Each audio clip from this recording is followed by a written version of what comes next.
नमस्कार। प्रादेशिक समाचार के साथ मैं पूनम किरकेट्टा। पहले मुख्य समाचार। झारखंड में अब तक 37,550 लोग कोरोना को हराकर हुए स्वस्थ। सक्रिय मामलों की कुल संख्या 14,588। राज्य के 11 जिलों में कोरोना जांच को लेकर आज चल रहा विशेष अभियान। 1,20,000 नमूनों की जांच का है लक्ष्य। राष्ट्रीय पोषण माह को लेकर रांची, कोडरमा, हजारीबाग समेत कई जिलों में जागरूकता रथ रवाना। लोगों को किया जा रहा है जागरूक। और अंतर्राष्ट्रीय साक्षरता दिवस आज। सूचना और प्रसारण मंत्री प्रकाश जावड़ेकर ने की लोगों से किसी एक अनपढ़ को साक्षर बनाने की अपील। और अब समाचार विस्तार से।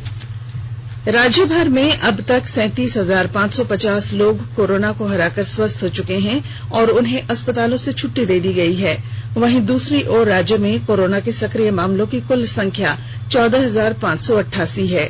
पिछले 24 घंटों के दौरान 1,553 नए कोरोना पॉजिटिव मिलने के साथ संक्रमितों की कुल संख्या बढ़कर 52,620 पहुंच गई है। वहीं दूसरी ओर कल 1,366 लोगों को स्वस्थ होने के बाद अस्पतालों से छुट्टी दे दी गई। कोरोना से राज्य भर में 12 लोगों की मौत के साथ मरने वालों की कुल संख्या बढ़कर 482 पहुंच गई है। कल मिले नए संक्रमितों में पूर्वी सिंहभूम से 495, रांची से 337, रामगढ़ से 134, हजारीबाग से 100, देवघर से 74, पश्चिमी सिंहभूम से 57, बोकारो से 54, पलामू से 50, गिरिडीह से 36, धनबाद से 34, खूंटी से 26, गढ़वा से 24, कोडरमा से 23, दुमका और सिमडेगा से 20-20, सरायकेला से 15, लातेहार से 11, लोहरदगा से 10, साहिबगंज से 8, चतरा और गोड्डा से 7-7, गुमला से 6 और जामताड़ा से 5 मरीज शामिल हैं। इधर रांची में कोविड-19 जांच के लिए सदर थाना अंतर्गत 8 स्थानों पर संचालित किए जा रहे स्टैटिक जांच केंद्रों में कल 889 नमूनों की जांच की गई, जिसमें 77 लोगों की रिपोर्ट पॉजिटिव आई है, जबकि 762 लोगों की रिपोर्ट निगेटिव पाई गई। इधर रांची के सिविल सर्जन कोरोना संक्रमित होने के बाद रिम्स के पेइंग वार्ड में भर्ती हैं। कोरोना जांच अभियानों की सफलता को देखते हुए एक और विशेष जांच अभियान आज राज्य के 11 जिलों में चलाया जा रहा है। इस अभियान के तहत इन जिलों में कुल 1,20,000 नमूनों की जांच का लक्ष्य निर्धारित है। इन सभी जिलों में कोरोना का संक्रमण अधिक है। सबसे अधिक 40,000 सैंपल की जांच पूर्वी सिंहभूम में होगी। इसके बाद 15,000 सैंपलों की जांच रांची में की जाएगी। वहीं धनबाद, कोडरमा, रामगढ़, सरायकेला, खरसावां, हजारीबाग, पश्चिमी सिंहभूम तथा बोकारो जिले को 10-10 हजार सैंपलों की जांच का लक्ष्य दिया गया है। वहीं देवघर तथा सिमडेगा को 5-5 हजार सैंपल की जांच का लक्ष्य दिया गया है। स्वास्थ्य सचिव डॉक्टर नितिन मदन कुलकर्णी ने इस अभियान को लेकर संबंधित उपायुक्तों को निर्देश देते हुए उन क्षेत्रों में अधिक जांच कराने को कहा है जहां संक्रमण अधिक है। साथ ही वृद्ध और अन्य गंभीर बीमारियों से जूझ रहे लोगों की अधिक जांच का निर्देश दिया गया है। इस अभियान के तहत हाट बाजारों, स्वास्थ्य कर्मियों, पुलिस कर्मियों की जांच पर अधिक जोर दिया जा रहा है। कोरोना काल के दौरान स्कूली बच्चों की पढ़ाई जारी रखने के लिए पश्चिमी सिंहभूम जिले के शिक्षकों ने पाठ्यक्रम के अनुसार वीडियो तैयार किया है। विस्तृत ब्यौरा दे रहे हैं हमारे संवाददाता। कोरोना वायरस संक्रमण के इस वैश्विक महामारी के बीच कक्षा 1 से 7 तक के पाठ्यक्रम पर आधारित लगभग 750 शैक्षणिक वीडियो जल्द ही बच्चों के लिए उपलब्ध हो जाएगा। पश्चिमी सिंहभूम जिले के शिक्षक शिक्षिकाओं द्वारा वैश्विक महामारी के बीच किए गए इस प्रयास के लिए उन्हें जिला प्रशासन शैक्षणिक कोरोना योद्धा के रूप में सम्मानित भी कर रहा है। जिले के 18 प्रखंडों से लगभग 400 शिक्षक शिक्षिकाओं के संयुक्त प्रयास से निर्मित गुणवत्तापूर्ण पाठ्यक्रम आधारित शैक्षणिक वीडियो जल्द ही YouTube चैनल आओ पढ़ें एलाबू पढ़ा हुआ पर जिले के साथ साथ राज्य के सभी बच्चों को सौगात के रूप में उपलब्ध होगा। दिलीप बनर्जी, आकाशवाणी समाचार, चाईबासा। केंद्रीय जांच टीम ने कल पूर्वी सिंहभूम जिले का जायजा लिया। इस दौरान जिला प्रशासन द्वारा कोरोना की रोकथाम के लिए किए जा रहे प्रयासों की जानकारी ली गई। केंद्रीय टीम ने कल पूर्वी सिंहभूम जिले के सैंपल कलेक्शन सेंटर और कंटेनमेंट जोन का भी निरीक्षण किया। केंद्रीय टीम में डॉक्टर तापस कुमार राय, डॉक्टर पूर्णिमा तिवारी और डॉक्टर अमरेंद्र महापात्र शामिल हैं। स्वास्थ्य और परिवार कल्याण मंत्रालय ने लोगों को सलाह दी है कि वे नोवेल कोरोना वायरस से अपने को सुरक्षित रखने के लिए सभी बुनियादी एहतियाती उपायों का पालन करें और सामाजिक दूरी बनाए रखें। एक रिपोर्ट। सरकार ने कहा है कि आवश्यक वस्तुओं की पर्याप्त आपूर्ति जारी है और लोगों को चिंता करने की कोई जरूरत नहीं है। लोगों को सलाह दी जाती है कि वे आवश्यक वस्तुओं और चिकित्सा सामानों की खरीदारी करते समय धैर्य रखें और शांत रहें। आवश्यक वस्तुओं को खरीदने के लिए बार बार बाहर निकलने से बचें। साथ ही लोगों से हाथ मिलाने और गले लगने से भी बचना चाहिए। बाजार, मेडिकल स्टोर और अस्पतालों में लोग कम से कम 1 मीटर की दूरी बनाए रखें। घर पर गैर जरूरी सामाजिक समारोह से बचा जाना चाहिए और घर पर मेहमानों को नहीं बुलाना चाहिए। लोगों को अपनी आंख, नाक और मुंह छूने से बचना चाहिए और लगातार हाथ साफ करते रहना चाहिए।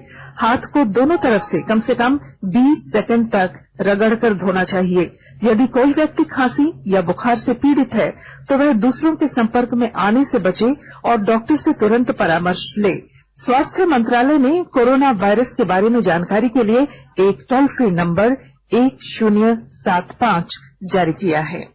इधर राज्य सरकार की ओर से भी कई दिशा निर्देश जारी किए गए हैं। इस सिलसिले में सरकार ने हेल्पलाइन नंबर 181 जारी किया है। सरकार ने कहा है कि कोरोना वायरस से संदिग्ध तौर पर संक्रमित कोई व्यक्ति पाया जाता है तो इसकी सूचना 0651 जो रांची का कोड है और टेलीफोन नंबर 2261-000 तथा 2261-002 के अलावा फैक्स नंबर 2261-856 और मोबाइल नंबर 9955837428 पर दी जा सकती है। आकाशवाणी रांची भी आपसे अपील करता है कि कोविड-19 के संक्रमण से बचने और अन्य लोगों को सुरक्षित रखने के लिए कृपया घर पर ही रहें और सरकारी दिशा निर्देशों का पालन करें। रांची के उपायुक्त छवि रंजन ने जिले के सभी शैक्षणिक संस्थानों के 100 गज के दायरे में तंबाकू सेवन या खरीद बिक्री पर लगाया गया प्रतिबंध सुनिश्चित कराने का निर्देश दिया है।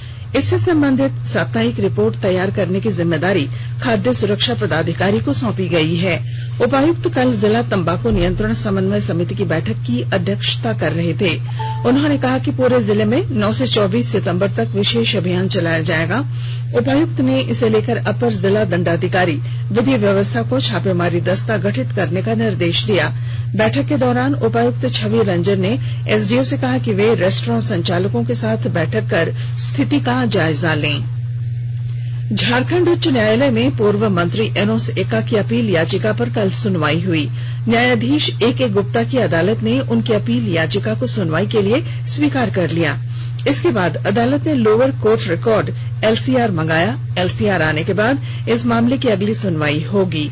प्रवर्तन निदेशालय ईडी के विशेष कोर्ट ने 20 करोड़ 31 लाख 77 हजार रुपए का मनी लॉन्ड्रिंग मामले में एनोस एक्का को 7 साल की सजा सुनाई है। 23 अप्रैल 2020 को निचली अदालत से मिली सजा के खिलाफ एनोस एक्का ने उच्च न्यायालय में अपील याचिका दाखिल की है। आकाशवाणी के ताजा तरीन समाचारों के लिए आप हमारी वेबसाइट newsonair.com पर लॉग ऑन कर सकते हैं। ताजा समाचार Twitter handle @AIR news alerts और Facebook page all India radio news पर भी उपलब्ध है। आप प्रादेशिक समाचार एकांश के ट्विटर हैंडल @AIR न्यूज_रांची और Facebook page AIR news Ranchi के अलावा YouTube channel regional news unit Ranchi पर भी हमारे बुलेटिन सुन सकते हैं। राष्ट्रीय पोषण माह को लेकर रांची, हजारीबाग, कोडरमा समेत कई जिलों से जागरूकता रथ को रवाना किया गया। इसके तहत पौष्टिक आहार और उचित पोषण के प्रति लोगों को जागरूक किया जा रहा है। राजधानी रांची स्थित समाहरणालय परिसर में उपायुक्त छवि रंजन ने कल पोषण जागरूकता रथ को हरी झंडी दिखाकर रवाना किया। वहीं रांची जिला समाज कल्याण पदाधिकारी सुमन सिंह ने कहा कि गर्भवती महिलाएं, बच्चे और किशोरियों को पोषक आहार के रूप में क्या क्या लेना चाहिए, इस बारे में अभियान के तहत विस्तृत जानकारी दी जाएगी। उधर हजारीबाग में उप विकास आयुक्त अभय कुमार सिन्हा ने कल राष्ट्रीय पोषण माह जागरूकता रथ को रवाना किया। इधर कोडरमा स्थित समाहरणालय परिसर से उपायुक्त रमेश घोलप ने पोषण रथ को रवाना करते हुए कहा कि सरकार बच्चों, किशोरियों और गर्भवती महिलाओं के स्वास्थ्य को लेकर जागरूकता अभियान चला रही है। इधर खूंटी जिले के अलग अलग इलाकों में पोषण माह को लेकर कई कार्यक्रमों का आयोजन किया जा रहा है। पोषण के लिए पौष्टिक आहार की जरूरत, एनीमिया की रोकथाम, डायरिया से बचाव, स्वच्छता और साफ सफाई को लेकर खूंटी के विभिन्न गांवों और पंचायतों में जागरूकता अभियान चलाया जा रहा है। भारत चीन सीमा पर हुई झड़प में शहीद गणेश हांसदा की याद में पूर्वी सिंहभूम जिले के बहरागोड़ा में एक संस्था द्वारा सामाजिक कार्य किए जा रहे हैं। इसके तहत बच्चों को इंटरमीडिएट से लेकर ग्रेजुएशन तक की पढ़ाई के लिए गणेश हांसदा स्कॉलरशिप दी जा रही है। बहरागोड़ा के भंडारसोल गांव में वीर शहीद गणेश हांसदा पुस्तकालय खोला गया है। वहीं विद्यार्थियों के लिए कराटे का प्रशिक्षण केंद्र भी खोला गया।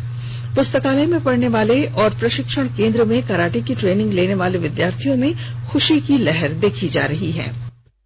मेरा नाम शिवानी जाना है। मैं भंडारसोल गांव की हूँ। इस बार वीर शहीद गणेश हांसदा जी के नाम से पुस्तकालय खुला गया है। वहाँ पर बहुत सारे ऐसे भी किताबें हैं, पढ़कर बहुत अच्छा लगता है। और हमारे आत्मरक्षा के सुरक्षा के लिए हम लोग कराटे भी सीख रहे हैं, तो हम लोगों को बहुत अच्छा लग रहा है और आनंद भी लग रहा है कि हम लोगों को सर ये सब सीखने के लिए दे रहे हैं। वहीं शहीद गणेश हांसदा के भाई दिनेश हांसदा ने कहा है कि भाई की याद में पुस्तकालय और प्रशिक्षण केंद्र खुलने से वे गौरवान्वित महसूस कर रहे हैं। वीर शहीद गणेश हांसदा जी ने हमारे जिले का नाम पूरे देश में रोशन किया। उनकी याद में बहरागोड़ा के चिंगड़ा पंचायत में कई कार्य किए जा रहा है, जिससे युवाओं को काफी उत्साह मिल रहा है। इस वर्ष वीर शहीद गणेश हांसदा फेलोशिप शुरू किया गया है, जिसके माध्यम से पंचायत के 5 चयनित बच्चों को इंटर से लेकर ग्रेजुएशन तक की पढ़ाई का मौका मिल रहा है। इसके अलावा पंचायत के कई गांवों में पुस्तकालय खोला जा रहा है। वीर शहीद गणेश हांसदा पुस्तकालय भंडारसोल में स्वतंत्रता दिवस को यह पुस्तकालय खोला गया था। शिक्षक दिवस के दिन यह चिंगड़ा पंचायत में खोला जा रहा है। यहाँ पर झारखंड कराटे डू एसोसिएशन के जो प्रशिक्षक है, उनके माध्यम से बच्चों को लगातार यहाँ के लड़के लड़कियों को आत्मरक्षा की प्रशिक्षण दिया जा रहा है। झारखंड से मानव तस्करी कर सूरत ले जाई गई 30 लड़कियों को पुलिस ने मुक्त करा लिया है। ये सभी लड़कियां रांची जिले के अनगढ़ा क्षेत्र से 6 अगस्त से लापता थीं। सूरत पुलिस ने एक कारखाने में छापेमारी कर सभी को बरामद किया है, जिनमें 6 नाबालिग और 24 बालिग हैं। आज अंतर्राष्ट्रीय साक्षरता दिवस है। इस वर्ष साक्षरता दिवस के अंतर्गत कोविड-19 संकट के दौर में साक्षरता और शिक्षण तथा शिक्षकों की भूमिका और अध्यापन कला में बदलाव पर विशेष ध्यान दिया जाएगा। इसका उद्देश्य जीवन पर्यंत सीखने के क्रम में युवाओं और वयस्कों पर विशेष ध्यान देते हुए साक्षरता का महत्व उजागर करना है। यूनेस्को ने 26 अक्टूबर 1986 को आम सभा के 14वें सत्र में 8 सितंबर को अंतर्राष्ट्रीय साक्षरता दिवस के रूप में घोषित किया था। इधर सूचना और प्रसारण मंत्री प्रकाश जावड़ेकर ने नागरिकों से अपील की है कि वे अपने आसपास के रहने वाले किसी एक निरक्षर व्यक्ति को पढ़ना और लिखना सिखाएं।